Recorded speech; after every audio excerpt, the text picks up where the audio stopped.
Hello and welcome to episode 119.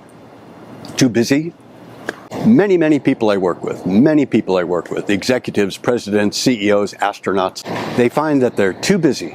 They have too much work, too little time. Why is that? A lot of times people assign poor time management, and that can be true. It's the immediate answer usually. It's more than that, but we'll look first at poor time management. My name is Gary Verheller, and I'll be your host for what we call the Substance of Living podcast. Today, we'll look at what we call life's lessons. And I hope this will provide you with some insight, maybe even some inspiration to life's challenges. It's wise to look at how you're managing your time. And my suggestion is keep a journal. Write down, wow, this really took longer than I anticipated.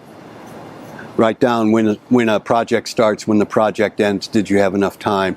Did you estimate enough time? The more you do that, the better you'll get at your time management and determining how much time a particular project will take. So, proper time management is important.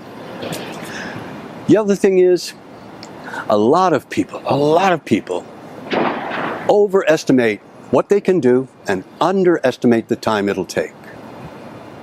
Let me say that again. A lot of people overestimate what they think they can do versus underestimating the time it will take.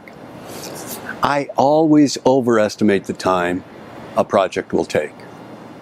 For example, if somebody says, Gary, I need to confer with you. I want you to write a speech. Okay, fine. So we meet and we talk, and I get all of the ideas that they have in mind and the audience, and get all the data, all the logistics down. I understand. Then I'll create the speech, and that'll be the first rough draft.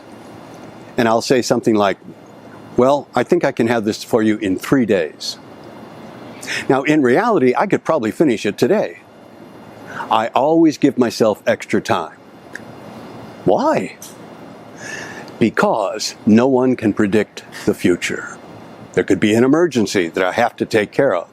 There can be an earthquake. There can be a problem with my computer. It blows up or something. So the idea is plan for the unexpected. Give yourself cushion of time. If you finish early, bonus, you're wonderful. So always overestimate the amount of time it will take. Underestimate your ability to finish within that time.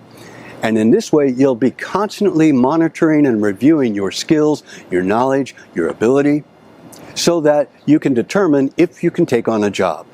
Which brings me to the next point, declining a request. This is also part of being too busy. Most people really feel badly about saying no, about declining a request.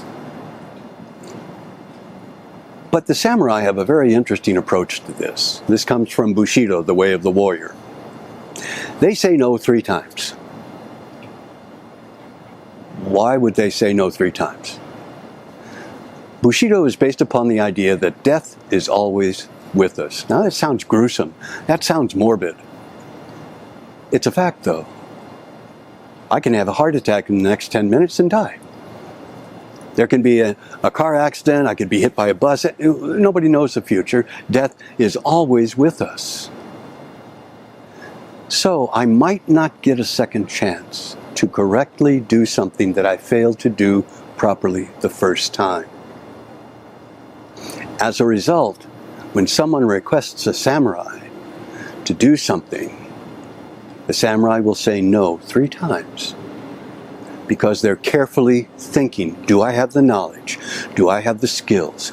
Do I have the abilities? Do I have the time to do honor to this job?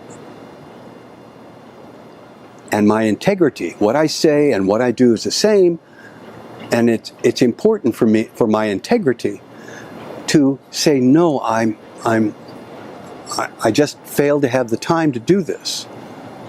That's being brave, even though it'll hurt me. If I talk to a client and I say I'm unable to, maybe they go to a different service, that's fine. But I will not sacrifice quality or excellence. That's what my reputation is built upon. And I must do honor to the job that they're requesting me to do. So Samurai says no 3 times. They're carefully evaluating how much time they have, the jobs that they have. Can I fit this in? And only after 3 times, then they consider the answer to be yes. So if you find yourself, you're too busy and you have too little time, take a couple steps back, look at what you're doing. Can you delegate what you have? Can you have someone else do it? Can you train somebody else to do it? Do you need to do that job? How much time will that particular project take? Overestimate that time. Keep a journal about this and help yourself learn by reviewing the journal. That's what I did this time. I'm gonna learn from that.